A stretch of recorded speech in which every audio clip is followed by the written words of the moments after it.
one thing that's really interesting from a perspective standpoint to think about, and this is something that like I maybe realized like a year ago, just thinking about where pharmacy is in the industry and how we're just our careers are just constantly changing.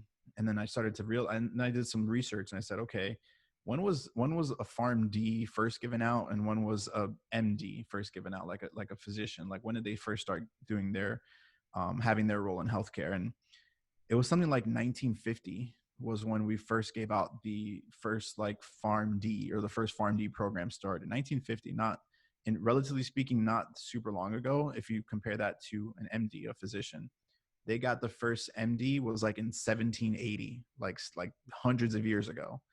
And if you think about that, it's interesting because they've had hundreds of years to find like really hone in on what practice they're doing in healthcare. We've, as a doctor of pharmacy, just started that in 1950. So it's really interesting to think about how we're like all pioneers of pharmacy right now. Like 100 years from now, you look at what we're in 2020. So what's 100 from 2020? 2120, 2120, whatever. Anyway, that sounds right. That sounds right. Someone check my math. Anyway, yeah, I mean, 100 years from now, you know, we're going to look back at around like this time and realize that like pharmacy was still just getting started. Like we're all pioneers in figuring out our role in healthcare.